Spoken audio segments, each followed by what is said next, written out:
नमस्कार दोस्तों, आइए सुनते हैं आज की कहानी मरहम। चटाक नीता कुछ और बोलती इसके पहले हितेश का हाथ उठ गया। हतप्रभ नीता देखती ही रह गई।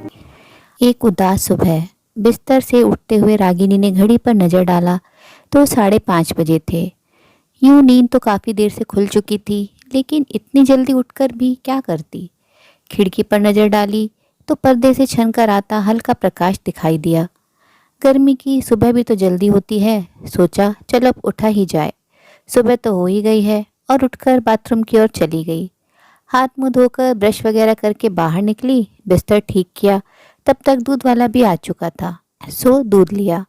अब तक उनके पतिदेव न सोमेश भी जाग चुके थे और तैयार होकर सुबह की सैर पर निकल रहे थे। सब कुछ यंत्रवत चल रहा था, एक निश्चित दूरी पर घूम रहा था। किसी से कुछ कहने सुनने की जरूरत नहीं। जीवन में कोई उत्साह उमंग नहीं बची थी दोनों के। सोमेश के जाते ही वे भी अखबार लेकर बैठ गईं। एक गहरी सांस लेकर दीवार पर टंगी तस्वीर पर दृष्टि डाली, जिस पर फूलों का हार पड़ा हुआ था। उनकी दृष्टि धुंधला गई। किसी तरह स्वयं को संभाला और अखबार के पन्ने उलटने लगी। हालांकि कुछ दिखाई नहीं दे रहा था, उन्होंने फिर भी अपने सिर को झटक दिया और नियति के आगे आखिर किसकी चली है, और जो सच है वह तो है ही, उसे स्वीकारने में ही भलाई है, बजाय इसके कि जो नहीं है उसके लिए रोते रहें। और उन्होंने बगीचे की ओर रुख किया। कुछ साफ सफाई की, सूखी पत्तियां झाड़ी, लताएं जो गिर रही थी उन्हें सहारा दिया। तब तक सुमेश भी दूर से आते हुए दिखाई दिए और वे चाय बनाने के लिए किचन की ओर चल दी। चूल्हे पर चाय की पतीली चढ़ाकर वे फिर ख्यालों में खो गईं। ईशान उनका इकलौता पुत्र, उम्र थी यही कोई 18 वर्ष, होनहार महाविद्यालय का छात्र। ऐसे ही एक सुबह वे तीनों पिकनिक के लिए निकले और बस 15 मिनट बाद ही कार का एक्सीडेंट हो गया। ईशान ही कार ड्राइव कर रहा था। वे शुरू से ही टोक रही थी स्पीड कम करने के लिए, लेकिन शरारत से मुस्कुराते हुए उन्हें डराने के लिए कार तेज और तेज चलाए जा रहा था। तभी अचानक सामने से एक ट्रक आया। तुरंत उसने कार साइड में की, पर कार कुछ ज़्यादा ही साइड में चली गई और सड़क के किनारे खड़े एक पेड़ से टकरा गई और बस सब कुछ खत्म हो गया। हालांकि ईशान को तुरंत अस्पताल भी ले जाया गया, लेकिन फिर भी वह बच न सका। और किस्मत का खेल तो देखो, इन दोनों को बस मामूली खरोंचें ही आई थी। कलेजे पर पत्थर रख अपने जिगर के टुकड़े के अंगों का दान कर दिया था दोनों ने। समाज सेवा में रुचि जो थी उनकी। कितने बुरे दिन थे वे। महीनों उनकी आंखें नहीं सूखी थी। जिंदगी बेमतलब की होकर रह गई थी, लक्ष्यहीन। फिर भी जब तक जीवन है जीना तो था ही। उन्होंने पौधे लगाए, एक पपी भी पाला ताकि अपने दुख पर से ध्यान कुछ हट सके। लेकिन वह कोई छोटी मोटी तलैया तो थी नहीं कि ध्यान हट जाता। यह तो दुख का महासागर था जो रह रहकर हिलोरे मारता था। ईश्वर को भी इस उम्र में यह दुख देना था जब वे न इधर के थे न उधर के, मझधार में थे, 40-45 के बीच की उम्र के। फिर भी समय सबसे बड़ा मरहम होता है जो जख्मों को भर ही देता है। छन्न चाय उफनकर ऊपर आ रही थी। रागिनी की तंद्रा टूटी और झट गैस ऑफ कर चाय छान कर उन्होंने ट्रे में रखी और आ गई बाहर सुमेश के पास, जो वहीं लॉन में बैठे अखबार पढ़ रहे थे। इतना बड़ा मकान है और वे सिर्फ दो। बनवाते वक्त तो सोचा था कि ईशान की शादी होगी, बहू आएगी, पोते पोतियों से घर भरा रहेगा, और इस कारण भी बनवा लिया था कि बेटे को बाद में परेशान न होना पड़े। और अब तो इतने बड़े घर की साफ सफाई ही महंगी पड़ गई है। इतनी धूल जमती है कि बस पहुंचते जाओ, वह जमती जाएगी। वैसे कभी कभी उन्हें धूल का जमना भी अच्छा लगता है। कम से कम एक काम तो मिल जाता है, वरना करें क्या। घर तो जैसा का तैसा व्यवस्थित रहता है, कोई भी चीज़ अपनी जगह से हिलती नहीं जब तक कि वे ना उठाएं। ईशान था तो कितना बखेड़ा किए रहता था। कहीं बल्ला पड़ा है तो कहीं गेंद, कहीं स्केट्स। जूते मोजे तो सारे घर में पड़े मिलते थे उसके, और कपड़ों का तो पूछो ही मत। कितना शौक था उसे पहनने ओढ़ने का। दिन भर उसकी चीज़ों को समेटने में ही वक्त बीत जाता था। कुछ कहो तो बस उसकी वही शरारत भरी मुस्कुराहट।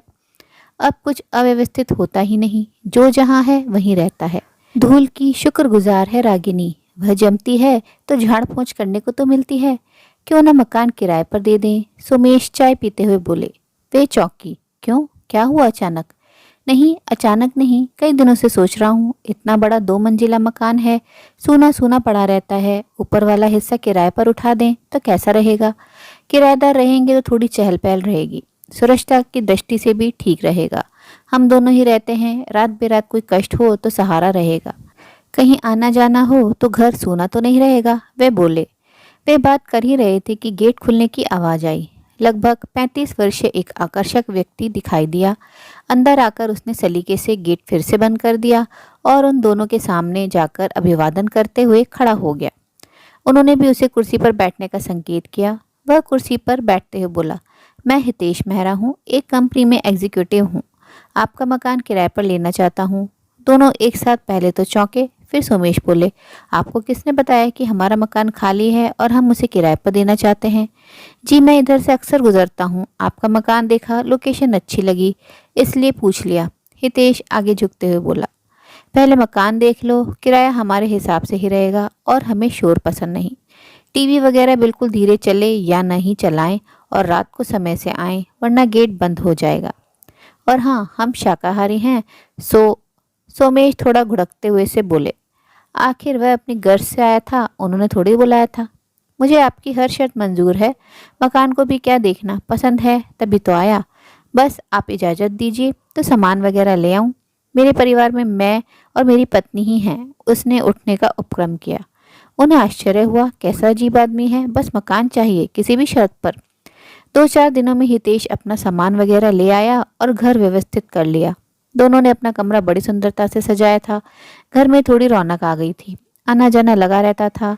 हितेश हमेशा उनसे पूछता रहता, कोई काम हो तो करता रहता, कभी पानी के बिल भरना तो कभी सब्जी किराने का सामान लाना आदि। और रागिनी से तो उसे विशेष स्नेह था। उसके होते हुए उनकी मजाल थी कि कोई भी काम कर पाए, सब वही करता। आखिर एक दिन सोमेश ने रागिनी की चुटकी ली।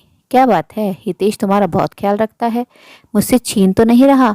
हटो भी, यह मेरी उम्र है क्या? 4-5 बरस छोटा होगा मुझसे, छोटे भाई जैसा है। आप भी बस, रागिनी तुनक कर बोली। उम्र है तो क्या हुआ, दिखती तो नहीं हो? सोमेश ने फिर छेड़ा। कौन जाने, सोच रहा हो कि सेवा करने से हम प्रसन्न हो जाएंगे, दिल जीत लेगा वह हमारा इस तरह, तो हम यह मकान उसे ही दे दें। अब कोई है भी तो नहीं अपना वारिस। इस घोर भौतिकवाद के युग में ऐसी सोच बहुत सामान्य सी बात है। रागिनी ने एक और तरह से सोचा।